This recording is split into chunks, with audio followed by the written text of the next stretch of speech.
right here.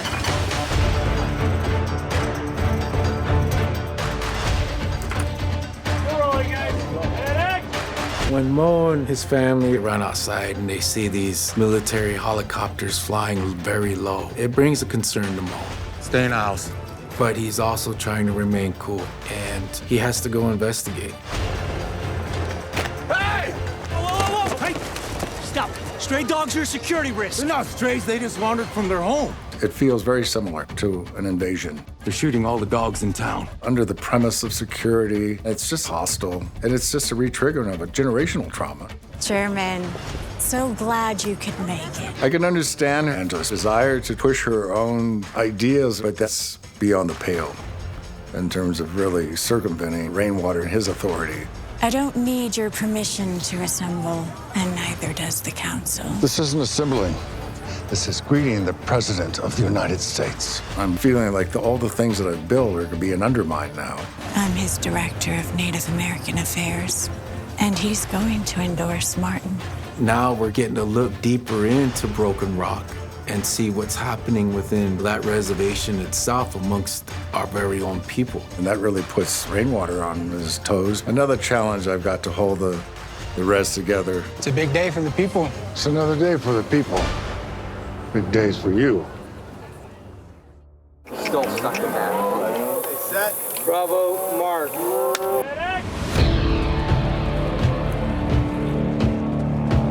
As far as the spring gathering, those are big days, difficult days. We're really pushing cows. You know, there's no bullshit when it comes to it. Taylor likes to shine a light on that Western lifestyle. That's always been my favorite part of doing the show. To be a part of something this big, you can't fathom it. We all care about the authenticity, and when we say 1,000 head of cattle, we put 1,000 head of cattle in a field and push them. That scene was massive. They're usually pretty hot days and long days, but they're really fun. Every actor's out there for 14 hours, you know, dusty, getting it done. If you're in this cast, we're not putting you on a hobby horse and going. The more you can do, the more authentic it's gonna feel, and the more the audience is gonna love it. We get dirty. This is what cowboying is. Those are the days where you kind of pinch yourself and you're like, man, I'm so lucky to be here. You needed this.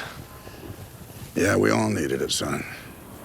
It's an opportunity for Grip to take Beth and show her a bit of, you know, his life. I can't believe you're not smiling. I'm smiling on the inside.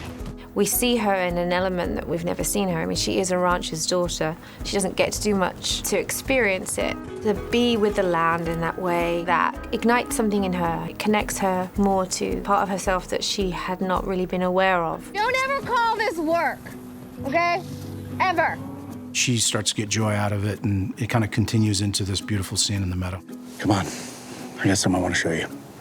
Rip takes her as a surprise, and they ride through the stream, and he takes her to this place, and it's the perfect meadow. It's almost like she's just found paradise, and you can see that she's so moved, obviously, by him doing that for her and finding this place for her. But for the first time, I see a potential for happiness. I do wish that for her. I don't need anything else. Cigarettes, whiskey, a meadow, and you. It's just a wonderfully written scene of these two people that are in love.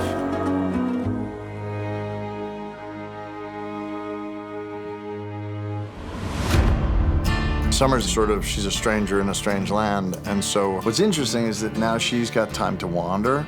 She has moments with nature. She has moments to just walk in the world and to wander into people.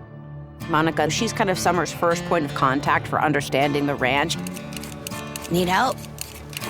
They're able to open up and talk to each other. I'm not really sure what this place represents. It doesn't represent anything.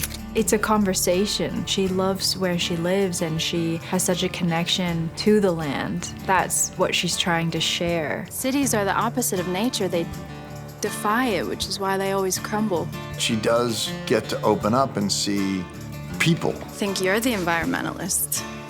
Everywhere I go, I get a lecture in this place. Well, now you know what it feels like. In her time here, she's realizing that there is more common ground between the two perspectives. When Monica finds Summer at the cemetery, there's just a beautiful connection between the two women because she gets a sense of with the joy comes a lot of pain and that we are fighting for something. My son. When I say we give everything to this land, I do mean everything.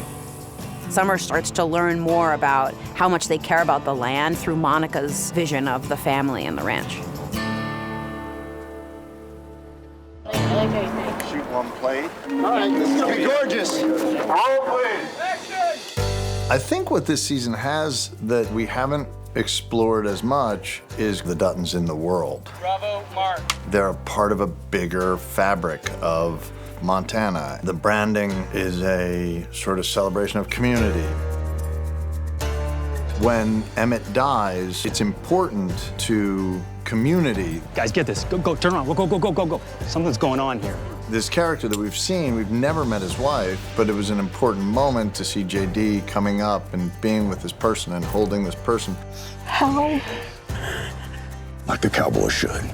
And it feels like you're a part of a bigger world. One cowboy took his last ride, while another delivered the grim news and offered all he had to offer, a shoulder to cry on. I swear that man could fall in a pile of cow shit and come up smelling like a rose. I think in a perfect world, Jamie would love to be a part of the family. But they have made it so that's not a possibility. I admit, he's hard to beat in a fair fight. She is telling him to get off of his knees and stand up and be the man that you are, because that's what I see. Why can't you see that? I don't think we can let him show up to the fight, Jamie. There's something really interesting about two people going, you know what? We can kick this guy's ass.